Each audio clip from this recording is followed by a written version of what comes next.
In the heart of Kampala, Uganda, a bright young student named Amina logs onto her university's online learning platform. Offered free by a Silicon Valley tech giant, the platform promises access to a world-class education. Amina, like countless other students across the African continent, is eager to embrace the possibilities of digital learning. Yet, hidden within the platform's sleek interface and user-friendly design lies a Faustian bargain, one with profound implications for Amina's future and the future of Africa itself. The allure of free education is difficult to resist, particularly in a region grappling with limited resources and soaring tuition fees. Big tech companies, with their vast wealth and seemingly boundless generosity, position themselves as saviors, bridging the digital divide and empowering a new generation of African leaders. However, this narrative of empowerment often masks a more extractive agenda. The reality is that there is no such thing as a free lunch, especially in the digital realm. Big tech's business model is predicated on the commodification of data. Every click, every search, every interaction within these online learning platforms generates valuable data points that are meticulously tracked, analyzed, and monetized. African students, often unaware of the true cost of this free education, become unwitting participants in a vast data extraction enterprise. The data extracted from African students is not merely a byproduct of their online learning activities. It is a highly valuable commodity in its own right. These data streams provide big tech companies with unprecedented insights into the behaviors, preferences, and aspirations of a young digitally native population. This information is a goldmine for targeted advertising, product development, and even political manipulation. Imagine, for instance, a scenario where a tech giant, through its educational platform, gathers data on the career aspirations of thousands of African engineering students. This information could be used to identify and recruit the most promising graduates for the company's own workforce, potentially depriving local firms of much-needed talent.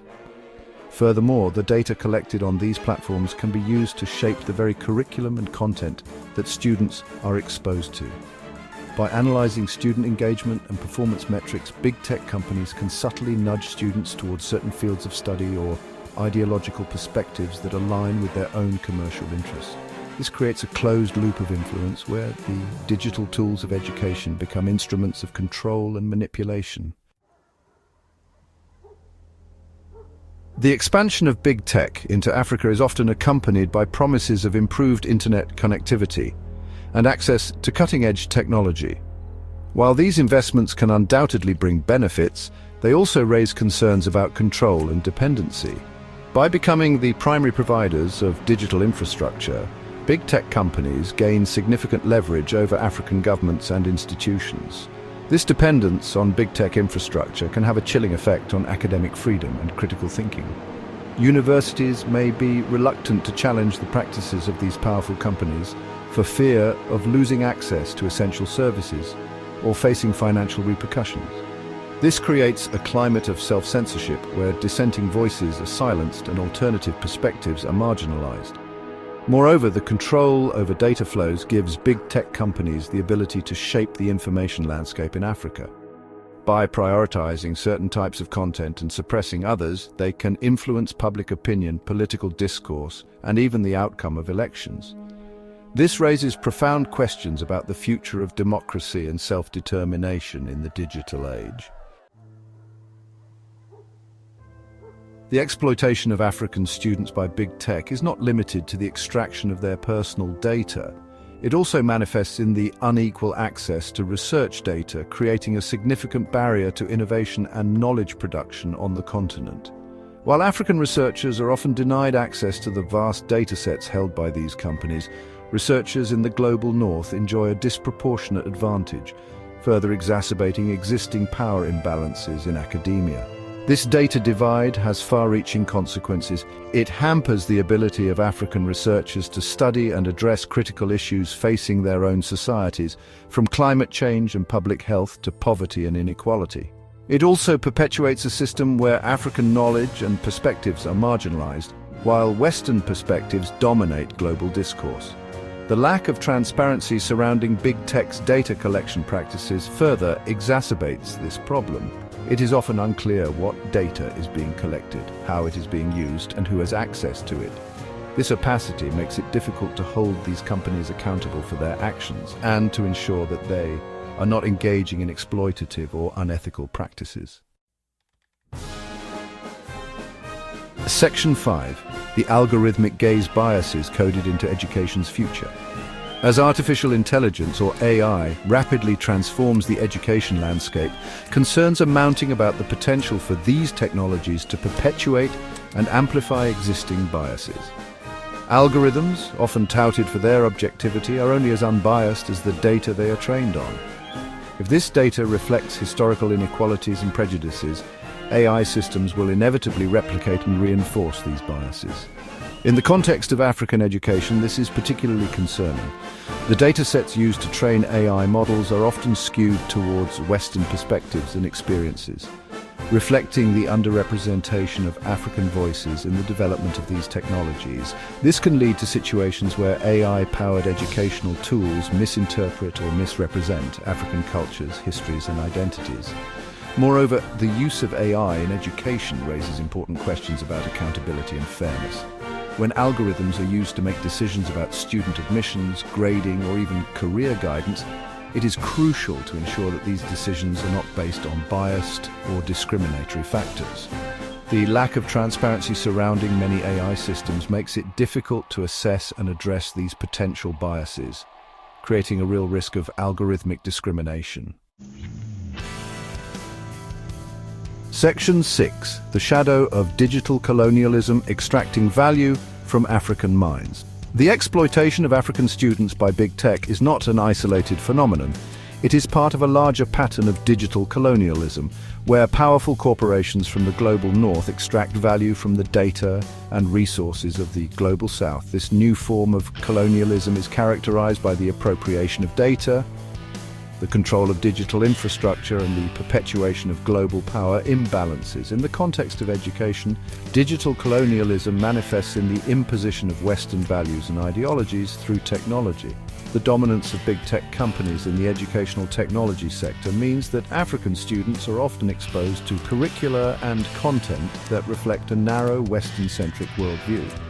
This can undermine local cultures, languages, and knowledge systems, further entrenching neo-colonial power structures.